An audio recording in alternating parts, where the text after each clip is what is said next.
Right now, you're wearing clothes. You probably didn't spend more than a few seconds deciding what to wear today. Maybe you grabbed the first shirt you saw. Maybe you checked the weather. Maybe you want to look good. Either way, before you stepped outside, you covered yourself. It's something every human does, across every continent, every civilization, every culture in history. Humans wear clothes. But here's the strange part. The reason we started wearing them probably isn't the reason you think. It wasn't because we were cold. It wasn't because we wanted protection. It wasn't even because of modesty. In fact, one of the strongest clues comes from a tiny parasite that has been living on humans for hundreds of thousands of years. And when scientists followed its evolutionary history, it completely changed what we thought we knew about clothing. Because clothes weren't just one of humanity's first inventions. They may have been one of the first signs that the human mind had fundamentally changed. Imagine Earth 250,000 years ago.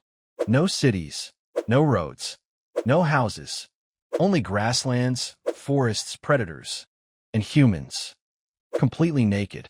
This surprises many people because we instinctively imagine prehistoric humans wearing animal skins. But archaeology tells a different story. Modern humans, Homo sapiens, have existed for roughly 300,000 years. Yet for nearly half that time, there's almost no evidence of tailored clothing. No sewing needles. No woven fibers. No leatherworking tools. For tens of thousands of years, humans simply lived with bare skin beneath the African sun, which immediately creates a mystery. If clothes were so important, why do we survive so long without them? The obvious answer is warmth. Today, clothing keeps us alive in winter. Without it, survival in places like Canada, Siberia, or Scandinavia would be impossible. But here's the problem. Humans didn't invent clothing after moving into cold climates. Evidence suggests we were already wearing clothing while we still lived in warm parts of Africa. That's backwards. If warmth caused clothing, why invent it somewhere you barely need it? Even stranger, humans actually lost most of their body hair nearly 1 million years before clothing appeared. Evolution stripped away our natural insulation, long before we created artificial insulation. That means our ancestors willingly became one of the least furry mammals on Earth, and stayed that way for hundreds of thousands of years. Clearly, something else was happening. One of the biggest breakthroughs came from an unexpected source. Not archaeology, not fossils, not ancient tools. Humans have two different kinds, head lice and body lice. Head lice live in your hair. Body lice live inside clothing. In fact, body lice can't survive without clothing. They're completely dependent on fabric. So in 2003, geneticists asked an unusual question. When did head lice evolve into body lice? Using DNA, they traced the split backwards through time. The answer shocked everyone. Around 170,000 years ago. That means humans were wearing clothing consistently enough for an entirely new species of parasite to evolve around it. Ironically, one of humanity's oldest inventions survives today, not because fabric lasted, but because parasites did. Of course, early clothing wasn't fashion. There were no shirts, no jeans, no dresses, no brands. Imagine scraping animal hides with sharp stones, removing fat, stretching leather, drying it over smoke, punching tiny holes, then sewing everything together with bone needles. The oldest sewing needles ever discovered are over 40,000 years old. Some are so finely crafted, they still contain tiny eyelets almost identical to modern needles. Making one piece of clothing probably took days, maybe weeks, which means clothing immediately became something valuable. You didn't own dozens of outfits. You owned one, maybe two, and they represented hundreds of hours of labor. But even this doesn't answer the biggest question. Why begin at all? Archaeologist Ian Gilligan proposed something fascinating. Clothing wasn't originally a technological breakthrough. It was a psychological one. Think about what wearing clothes actually requires. You have to imagine a future version of yourself. You must look at an animal hide. Picture yourself wearing it tomorrow.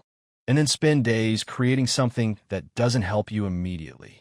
That's future planning. Delayed gratification. Abstract thinking. The same mental abilities that allow humans to save money, build civilizations, or worry about next year. Most animals don't think this way.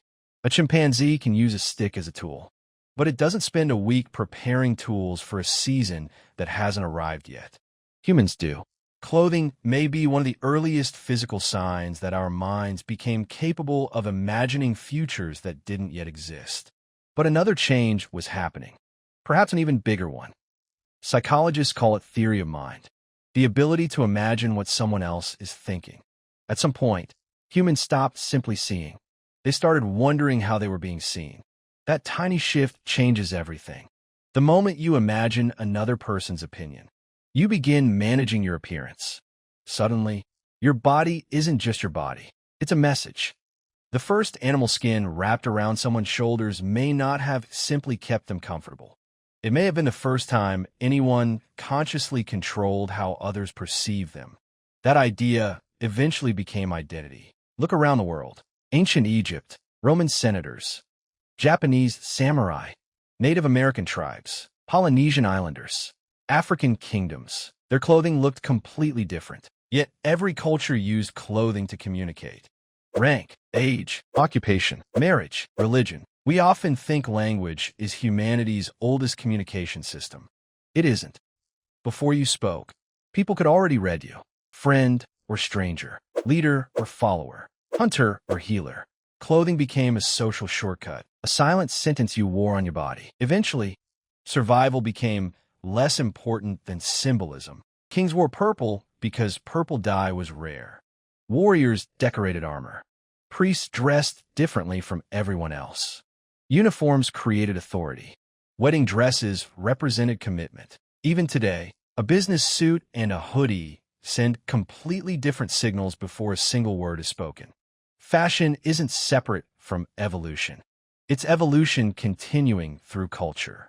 Every generation changes the language, but the instinct stays exactly the same. Tomorrow morning, you'll probably open your closet. You'll ask yourself questions without realizing it. Does this fit today? Is this too formal? Too casual? What will people think? Those thoughts aren't modern. They're ancient.